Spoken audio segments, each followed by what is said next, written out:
The government's plan is to actually have the double population for Edmonton. So they want to increase from 1 million to 2 million people. So this is the preparation period. This is why more hospitals would be needed, more schools would be needed, all of that. So the reverse migration, I believe, is already happening. The people actually from Toronto, Vancouver are seeing Edmonton as a great opportunity. It should not harm the environment. I think that's very important because this planet is our home and we should live well on this planet. 80% of the global energy consumption comes from fossil fuel. That leaves 20%. Now, roughly about 17 or 16% is from hydropower. And then leaves about 3-4% is coming from renewable energy. Electrical cars. My question is, where does the electricity come from? It doesn't come from the wall. It actually comes from those renewable energy or hydropower or fossil fuel. Good evening, ladies and gentlemen. This is Indranil Chaudhury for the next episode on your Star Canada TV, Hard Talk with Indra. Today we have a very special guest among us, Mr. Mike Chadha. He is an expert in the real estate industry for close to 3 decades. We will be talking to him today in relation to what was the budget that was announced about few hours before. So Mr. Mike Chadha, welcome to our show and thank you for taking out some time from your busy schedule and being with us. Well, thank you so much, Indra, for inviting me, and thank you and hello everyone. Sat Sri Akal, Salam Alaikum and Namaste. My name is Mike Chadha and I'm very, very pleased to be here. So, Mr. Mike Chadha, our listeners would like to know a little bit about you. Who is Mike Chadha? We have given a very short intro as to what you do, but who are you as a person and how important is this budget for you and how you play a role in your community?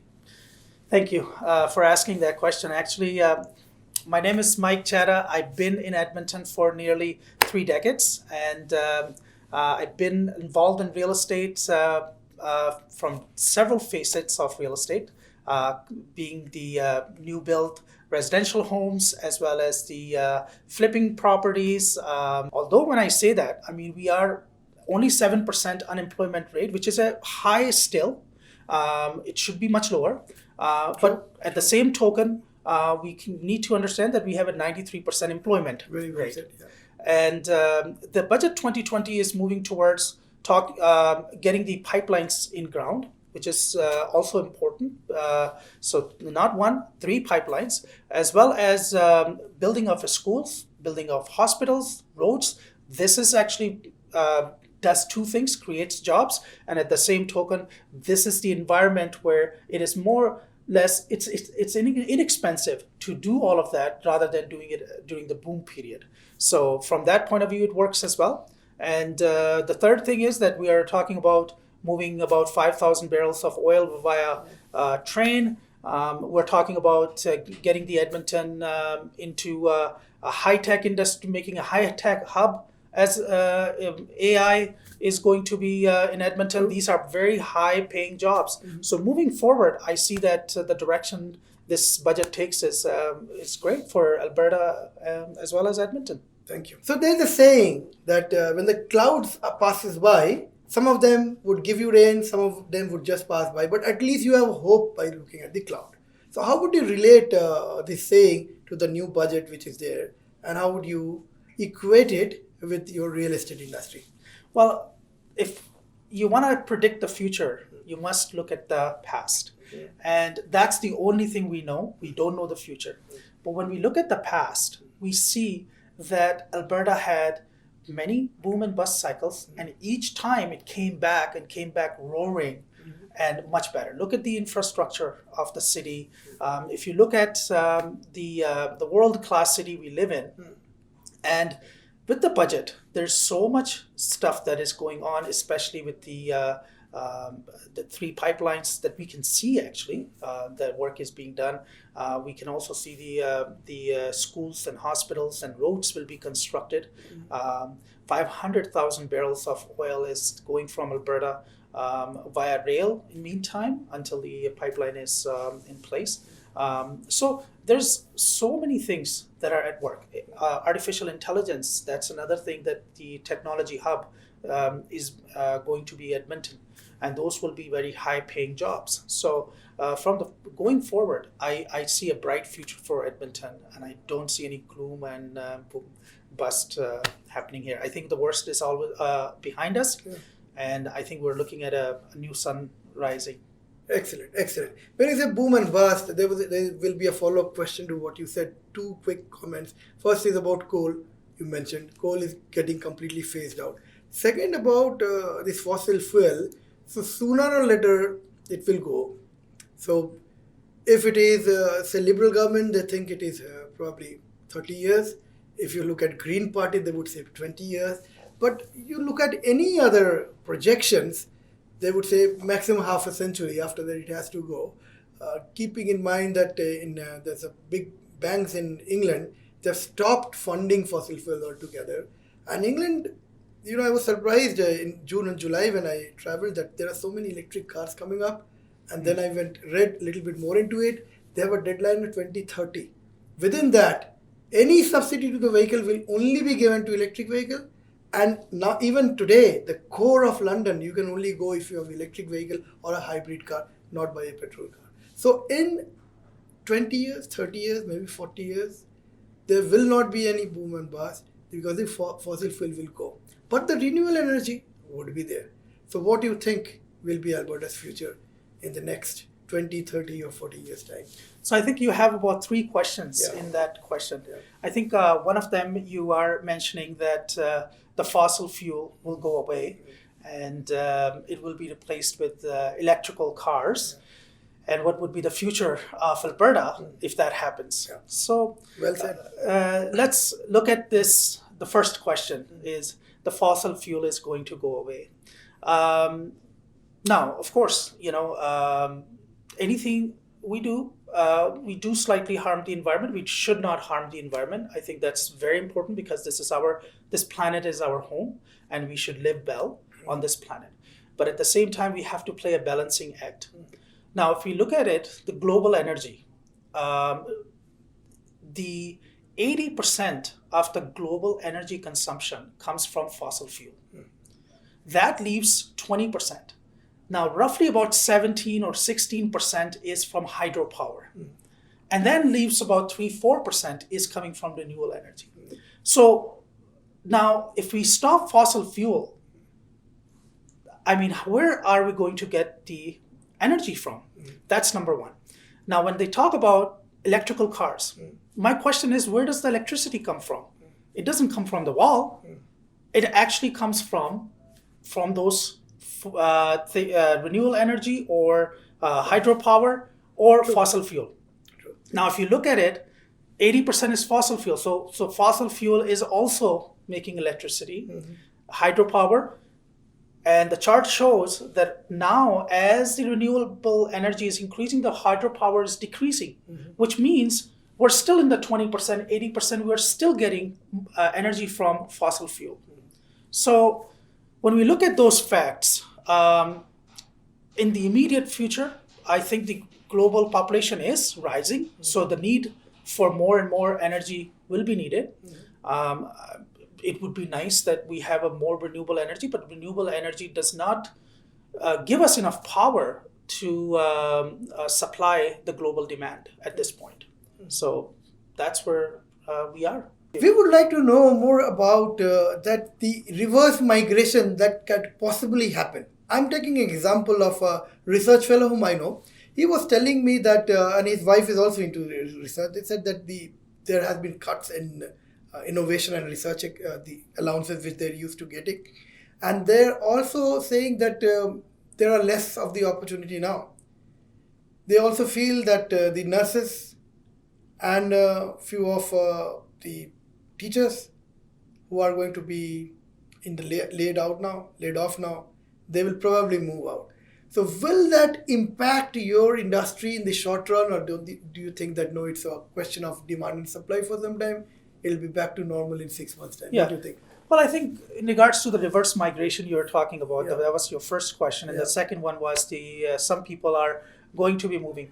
That is reverse migration. They're going out. The first question was cuts in innovation and research. Okay. And second part was reverse migration. Okay. So now the cuts that are happening, of course, whenever this kind of downturn happens, just like in our own household, if we go through a time of financial crunch, we look at all the expenses and see which ones are the most viable and which ones are most necessary, and we keep them, and the other ones we don't.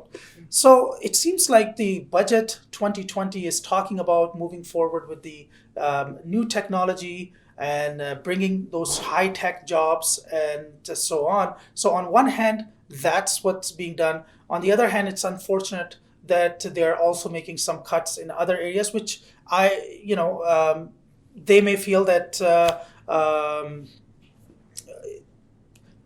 are necessary, yet during this time they cannot maintain them. So in regards, you were questioning about the cuts. Yeah, so the reverse migration and the cutting of the innovation and research. So the reverse migration, I believe, is already happening.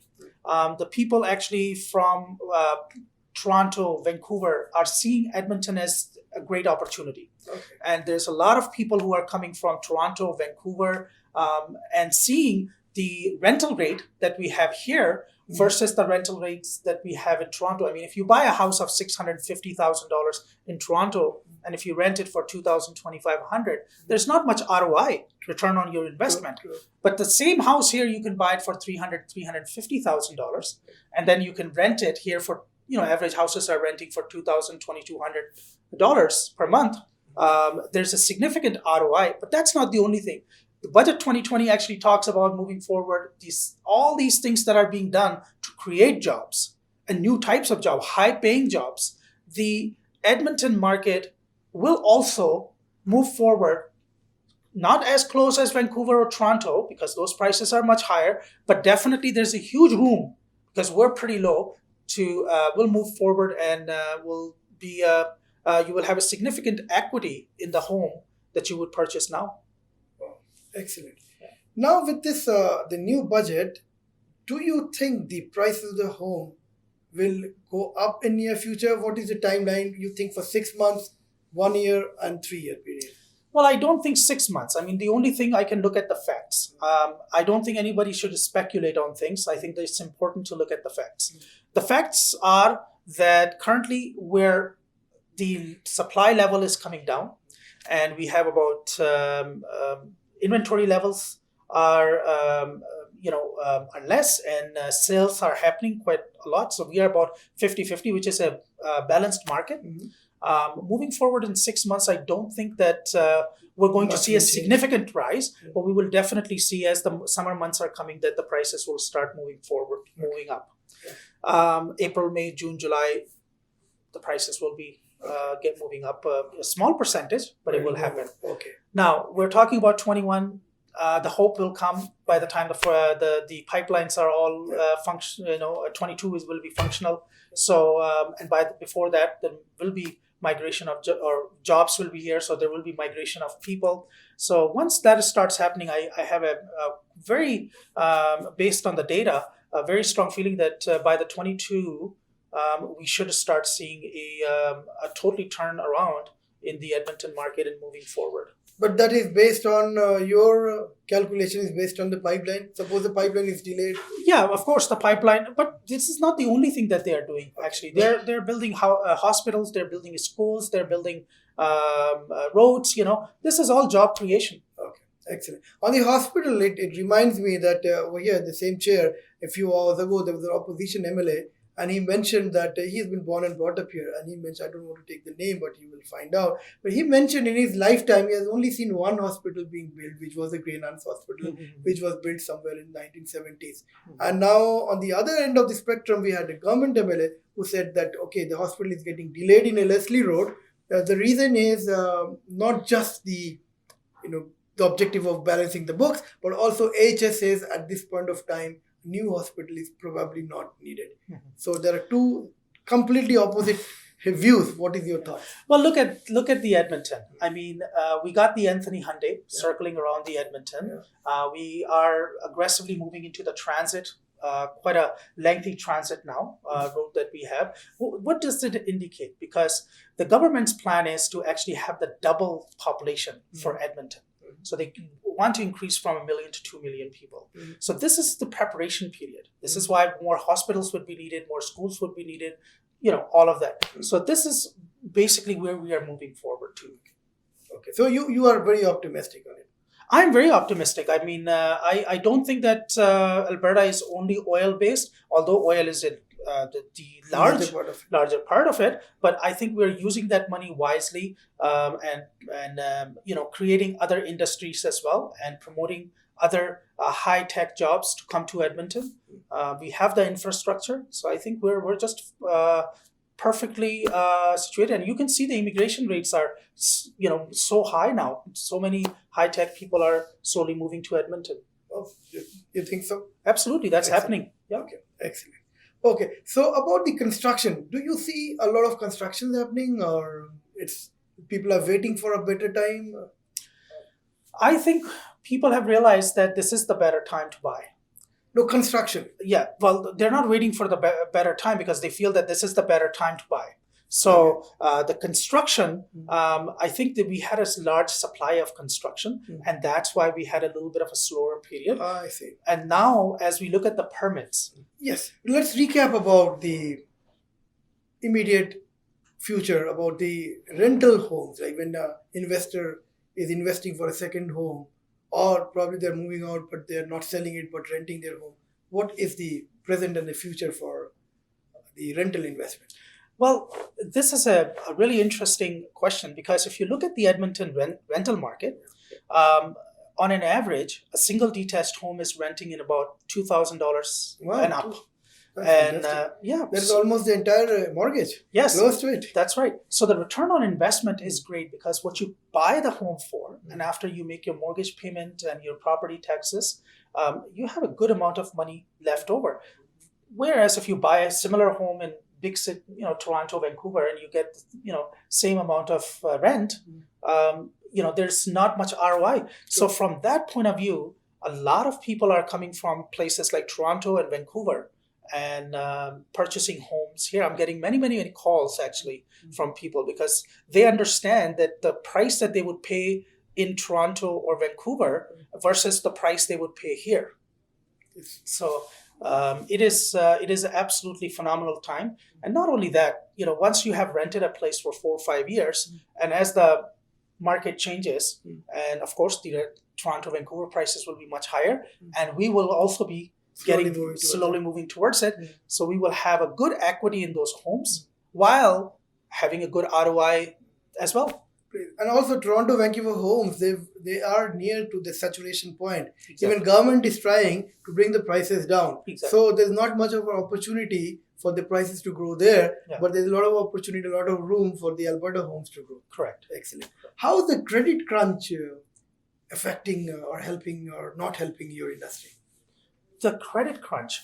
Well, actually, we only had the credit crunch because of the government's rule of stress test. I think they implemented these stress tests looking into the markets that were heating up, like Vancouver and Toronto market. But I think Alberta was nowhere near that. But it was implemented across the board. So that actually what it did was it's the first-time home buyers who would qualify before for $350,000 may only qualify for $300,000. So that had given a little bit of impact here. But still, they have just recently lowered that stress test, and we're finding that people are able to qualify for a much larger amount. I see. And the property prices are very good, so a lot more buyers are getting back into the market. Wow, that's a very important piece of information. Yeah. So, Mr. Mike Chadha, we are towards the end of the interview. We would take the last 2 or 3 minutes to sum up in your own words how the real estate industry is looking from the perspective of an investor or a homeowner right here in Edmonton, Alberta. Your final comments and message, and how would any of our listeners and audience would be able to contact you? It's all yours. Thank you. Well, first of all, I like to say that thank you so much to Indra for having me on this show. And it's so nice to be on this show. And any of you out there, if you're looking to actually buy or even sell your home, whether it be in Edmonton or across Canada, any place, you can feel free to give me a call. My number is 780-907-2737. 780-907-2737. And I'll be more than happy to answer any of your questions. In regards to if you're thinking about buying or investing in this Edmonton area or surrounding area, this is a phenomenal time. I don't think you would get many opportunities like this. I have all seen it over 30 years, and you want to work with an agent who has been around for a long time because they have seen these markets, they understand different areas, they understand the different type of homes, and can advise you better because they have seen all of those boom and bust cycles. So from that angle, I think it's a great time. Rental market is very good here. Alberta is coming back, so take the opportunity. A lot of buyers are in the market coming back, and first-time home buyers, and the spring season is here. So call me.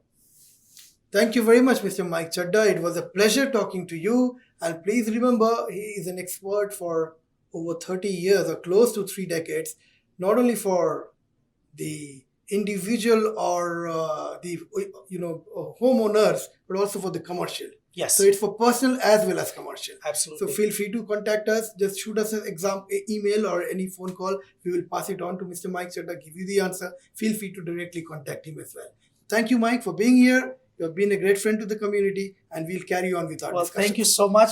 It's my pleasure, and thank you, everyone. This is Indranil Chaudhury signing you off from Star Canada TV. Along with me, we have Mr. Lally, who is our camera expert. Thank you very much.